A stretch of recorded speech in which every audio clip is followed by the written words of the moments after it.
Shalom, selamat pagi, salam ngopi aja, ngobrol pagi sama Yesus bersama kami pada pagi hari ini. Kita akan bersama-sama membaca di dalam Injil Yohanes pasal yang ke-9, ayat 1 mulai. Waktu Yesus sedang lewat, ia melihat seorang yang buta sejak lahirnya. Ia melihat seorang yang buta sejak lahirnya. Murid-muridnya bertanya kepada Yesus, "Rabi, siapakah yang berbuat dosa, orang ini sendiri atau orang tuanya, sehingga ia dilahirkan buta?" Jawab Yesus, "Bukan dia dan bukan juga orang tuanya, tetapi karena pekerjaan-pekerjaan Allah harus dinyatakan di dalam dia. Kita harus mengerjakan pekerjaan Dia yang mengutus aku. Selama masih siang akan datang malam, di mana tidak ada seorang pun yang dapat bekerja." Saudara-saudara, betapa mudahnya, saya katakan lagi, betapa mudahnya. Sekali lagi sih, untuk kita dengar dan kita pahami, ketiga kalinya saya mengatakan betapa mudahnya orang melebihi dari sikap atau tindakan Tuhan Yesus. Tuhan Yesus hanya ingin melihat, Tuhan Yesus betul-betul dengan mata sendiri melihat ada seorang yang buta sejak lahirnya dan mempunyai kerinduan untuk menyembuhkan orang ini. Tuhan Yesus tidak pernah, ya saudara-saudara, menghardik atau mengatakan orang ini buta karena dosa atau karena sesuatu yang ia perbuat. Tetapi ada suatu keajaiban yang ingin Tuhan Yesus lakukan. Dan betapa mudahnya Tuhan Yesus melakukan hal itu. Tetapi betapa mudahnya juga murid-murid menyimpulkan. Saya katakan lagi, betapa mudahnya murid-murid menyimpulkan. Ketika mereka juga melihat apa yang Yesus lihat, lalu menyimpulkan, apakah orang ini buta sejak lahir karena dosanya atau karena dosa orang tuanya? Lalu Tuhan mengatakan, tidak, bukan dua-duanya.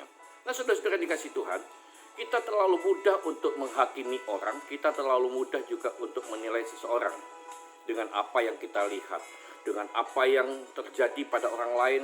Kalau misalkan orang lain mengalami celaka, lalu kita mengatakan, oh kamu celaka karena kurang doa, kamu celaka karena tidak memberi perpuluhan, kamu celaka karena tidak membayar nasar, kamu musibah, kamu mengalami sakit karena tidak ke gereja, kamu begini karena begini, kamu butuh pelepasan, kamu butuh doa pengampunan, kamu butuh begini. Tidak, saudara.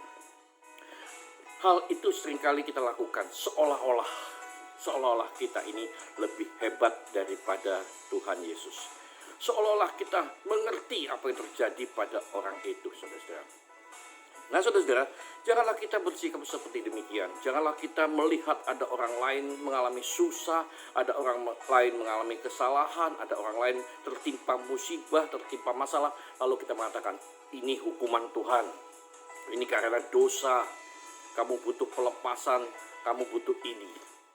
Tetapi kita tidak pernah bisa membayangkan supaya nama Tuhan dipermuliakan di balik masalah mereka.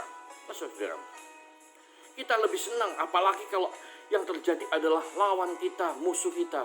Mungkin kita akan berkata, kapok lu, itu loh kalau akibatnya kalau melawan Tuhan, itu loh akibatnya kalau malas ke gereja, itu loh akibatnya kalau tidak memberi perpuluhan. Kita seringkali betapa mudahnya menghakimi, betapa mudahnya kita menilai.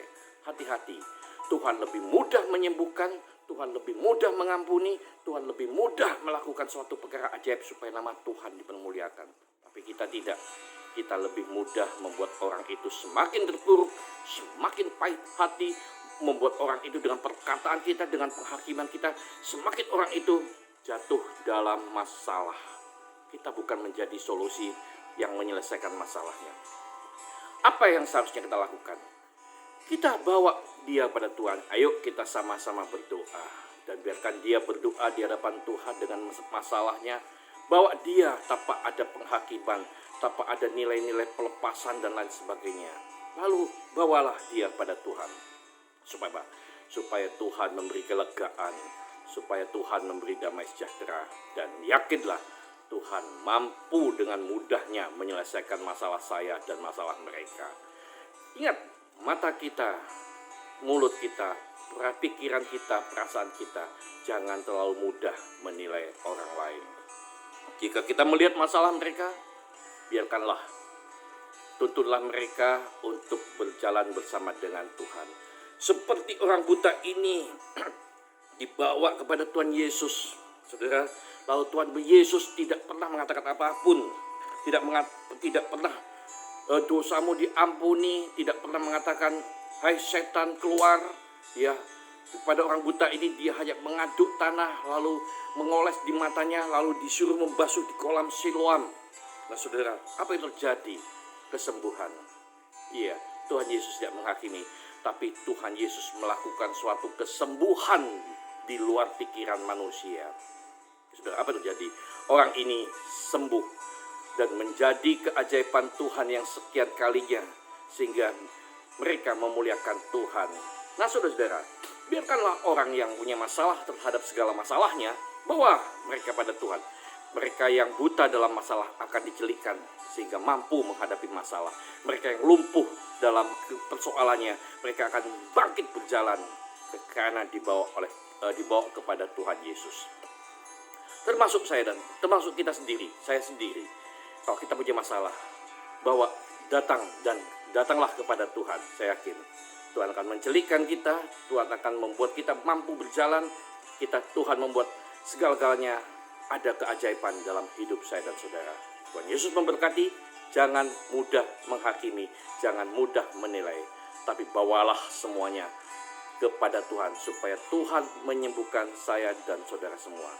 Yakinlah, Yesus ada untuk kita semua. Amin. Tuhan Yesus memberkati kita pada pagi hari ini. Haleluya. Salam ngopi aja, obrol pagi sama Yesus.